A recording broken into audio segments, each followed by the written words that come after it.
The next speaker, the last topic will be Dr.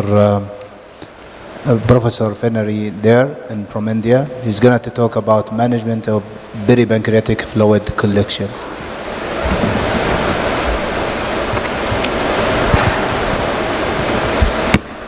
So, we'll go to the scene. Yeah. We will not make it same for you. And if you want to open videos, is it? Same.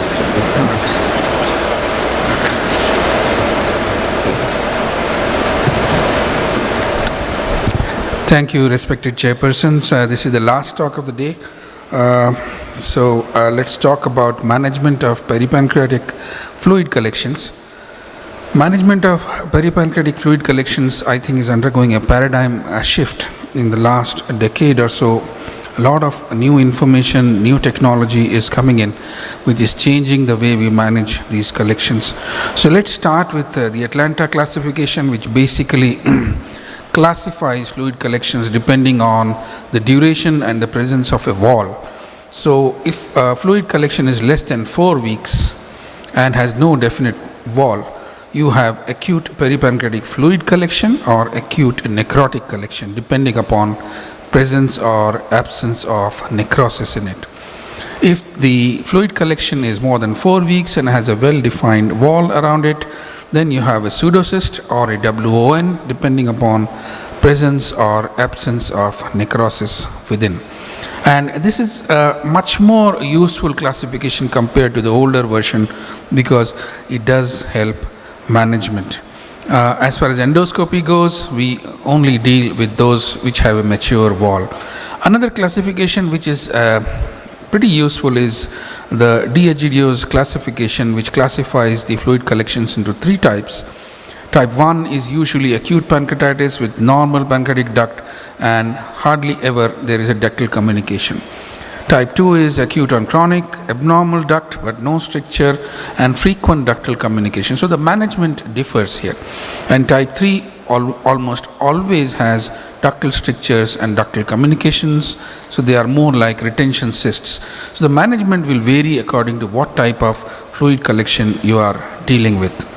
The treatment of PFC, as you know, can be endoscopic, radiological or surgical. Endoscopy, we use the duodenoscope or the EUS scope, different stents, plastic stents, metal stents. Surgery can be open surgery or laparoscopic treatment. So a variety of treatment is available and there is no uniformity about how to treat them. We will talk about it a bit later. So let's start with how to manage symptomatic acute sterile fluid collections. Should we drain them or should we not drain them? So there is this randomized control study with 40 patients. They were randomized to a conservative treatment versus catheter drainage. In the conservative group, 55% required drainage, and those who had a collection of more than 100 ml are likely to persist. So the authors recommended drainage. However, there was a 55% incidence of infection in the drainage group.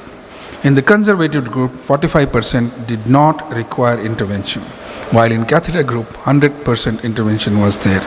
In another study, 59% of these collections got infected following drainage. So, the current consensus is conserve these sterile fluid collections and drain only if the patients are symptomatic. What about pseudocysts? As far as endoscopic pseudocyst drainage goes, it is a story which goes almost 40 years now. The first case was this endoscopic transgastric aspiration in 1975. Next decade, very slow movement, only 2 more reports. And then slowly the endoscopic drainage took over. Over the next decade, the procedure was standardized and we started seeing studies of 20 patients, 30 patients, and endosonography appeared on the scene. And then there was a sort of debate as to whether endoscopy is good enough or you need endosonography. Today, we know that US guided drainage is the preferred option. And why is that so? We will talk about it. What about plastic stents? Even today, plastic stents, 1 or 2 or more, is the standard mode of endoscopic drainage. pseudocysts can be effectively treated in more than 90% of patients with a single-digit morbidity with plastic stents. Long-term studies, however, show up the problem. About 25% of them will have stent migration, infections, and recurrences, and the success rate drops to below 75% after a year of follow-up, with recurrences of 15 to 18%. Problem with plastic stent, as it is in the biliary tree, they are limited by their diameter, are relatively inefficient, especially if you look at long-term effects. About a fifth of pseudocysts treated with plastic stents do not resolve at 1 month, and 7% do not resolve at 3. So it's a very slow process of drainage with plastic stents. So we have some excellent studies. This is a study which showed us that EUS guided drainage is superior to endoscopy guided drainage. Very small number of patients, 30 patients, randomized into 15 direct drainage and 15 EUS guided drainage. The success was lower in the direct drainage, obviously, because if the cysts are more towards the tail, they will not bulge in the stomach wall. So endoscopic treatment was bound to fail. However, this showed that EUS is superior if you take all patients combined. This another study had more patients, published from Korea, 60 patients. Success rate again was higher with the EUS group. Direct drainage failed in 8 due to non-bulging of the cyst. However, complications and long-term outcomes were similar. So for bulging cysts, either of the treatment is effective. For non-bulging cysts, use EUS. What about endoscopy versus surgery? Again, my friend Sham published this study, endoscopy versus surgery. The results are exactly the similar. However, endoscopic drainage was cost-effective and had reduced hospital stay. Now, these two measures vary widely internationally. So, the primary markers, that is the success and complications, are exactly the same, while the cost and hospital stay, which vary widely amongst countries, in US was in favor of endoscopic arm. So, what are the indications for surgery for pseudocysts today? If the cyst is away from the stomach or duodenum, there is a significantly large amount of necrotic debris. Of course, pseudocysts should not have necrotic debris. If endoscopic expertise is not available, and if there are associated gallstones, many of these are questionable indications, and we all of us drain pseudocysts even in the presence of gallstones. And of course, endoscopic expertise is important. So this is a literature, a very, very busy slide of the last 20 years. Suffice it to say that today you should be able to drain a pseudocyst and play with plastic stents, and should have a morbidity of less than 10% and a success rate in excess of 90%. An issue of pancreatic duct leak is important. I showed you the classification before, and there have been reports that if there is an associated pancreatic duct leak, there is likely to be recurrence of cyst or non-healing, non-resolution of the cyst. So whether we should use ERCP and put a stent through the papilla into these patients who have leak or not.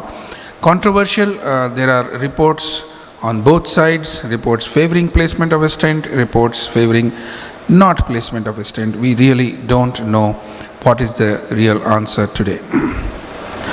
Talking about walled-off necrosis, again, this is basically a pancreatic necrosis which is walled off and organized with a lot of fluid component. If symptomatic or infected, we need to drain it. Otherwise, you can simply follow it. No need of drainage in these patients. There are multiple methods of drainage available. You have a single gateway technique, a multiple gateway technique, combined percutaneous endoscopic approach, combined endoscopic laparoscopic approach, and then of course nasocystic drain with irrigation, hydrogen peroxide irrigation. So a variety of methods are available for you to treat walled-off necrosis. Standard method is necrosectomy with placement of plastic stents or metal stents. I will just show you a brief video here.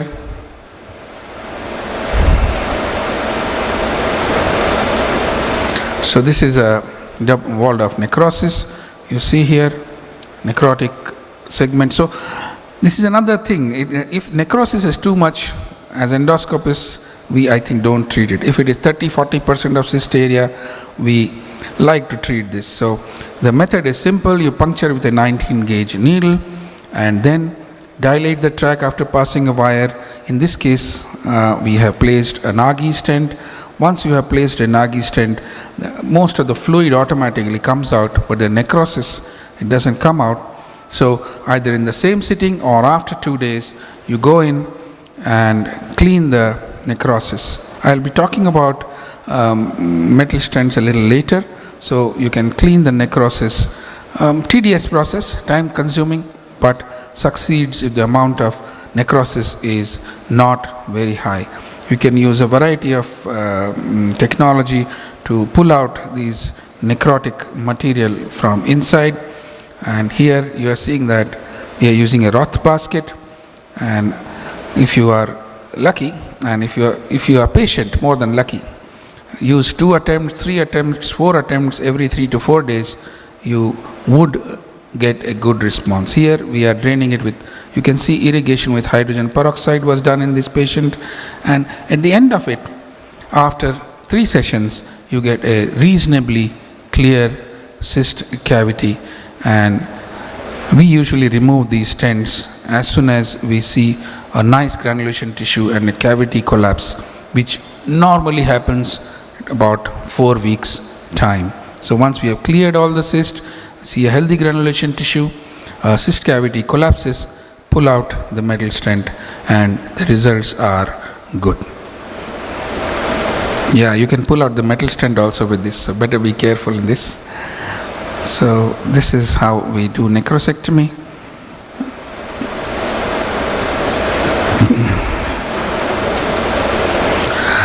This is the multiple gateway technique. In this patient, we had to place 2 metal stents and clean both the cysts. And again, these are results of various techniques which show that endoscopic method succeeds in about 75 to 80% of cases, and the morbidity is about 15 to 17%. The morbidity would be bleeding is a fearsome complication, persistent infection can be another issue. What is most scary is suddenly there can be a spurter or a bleeder which will need to be managed after that. There is this meta-analysis which has appeared recently in 2014, including only 8 studies, 233 patients, successful resolution 81%, complications 21%, and a recurrence of 10.8%. 12% patients required salvage surgery. Another meta-analysis has appeared with 14 studies, 455 patients, all except one were retrospective studies. Methodological quality moderate to low. Infected necrosis only in 57%, again 81% success, 36% morbidity and 6% mortality. So high mortality here.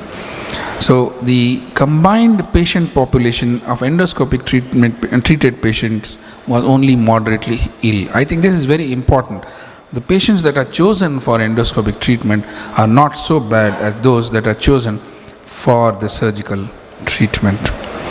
There is this randomized trial appeared in JAMA in 2012, very small number of patients, 20 patients, randomized to endoscopic versus surgery, that is ward or laparotomy. And what they said is that endoscopic transgastric necrosectomy reduced the post-procedural interleukin 6 levels compared with. So the post-surgical stress or post-treatment stress is much less in endoscopy arm compared to surgery arm, and major complications or death occurred less often after endoscopic necrosectomy. You see the difference, 20% versus 80%. Now 80% mortality with surgery, obviously those patients should have been much more sicker, so I don't buy this data. But they did say endoscopic necrosectomy did not cause new onset multiple organ failure and reduce the number of pancreatic fistulas. So jury is still out, and the problem is Most of these studies are retrospective studies, and exact role of endoscopic necrosectomy will continue to be evaluated. We have to find out what are the ideal candidates, plastic stents or metal stents, which will be better, how long should you place the stent, and what about the associated pancreatic leak. A few minutes about the new kid on the block, expandable metal stents. A variety of these stents are available. Axios now taken over, Exlumina taken over by Boston Scientific. Very good stent. Length of 1 centimeter, diameter of 10 or 15 millimeters. It's fully covered. Then now you have hot Axios, so you don't need a guide wire. There is a cautery at the tip, so you can puncture directly with the stent and go in and deploy the stent. And I will show you how beautiful it is. You can finish the procedure in precisely 45 seconds. So appears very exciting. Need more data on that. Does this play or does this not play? You're not playing? Okay. So let's forget about it. But it's a, as far as an endoscopist is concerned, this is a joy to do a hot Axios pseudocyst. It's a very, very fast procedure, and you have a nice lumen available after the stent placement for cleaning the debris or anything associated with it. Nagi stent from Taewong NITS, very good stent. You have 10 millimeter or 16 millimeter diameter, 1, 2 or 3 centimeter length. It's again fully covered stent, and this is Nagi stent deployment for a pseudocyst.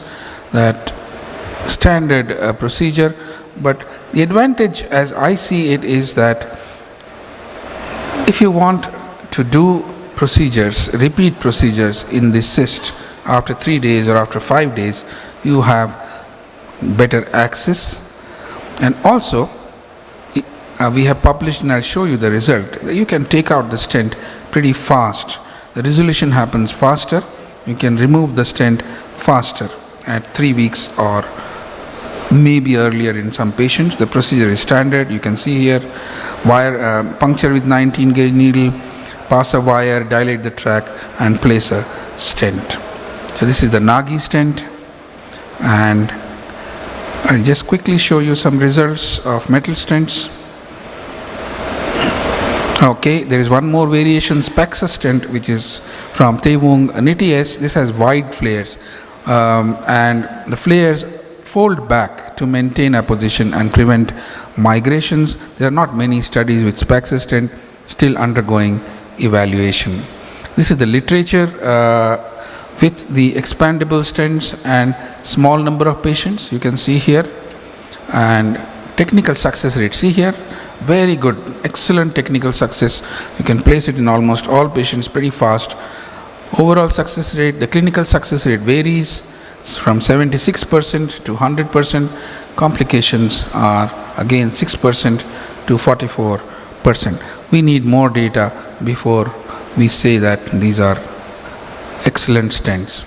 So this is our own study published in GIE last year, and we used Nagi stents in patients with pseudocysts. 47 patients we could place in 43 patients. Technical success was 91%.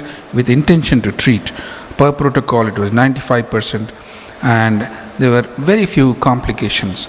We could remove these stents at 3 weeks, and at 11 months follow-up there were only 2 patients who had recurrences.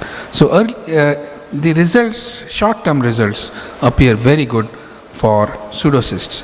What about comparing these stents with plastic stents?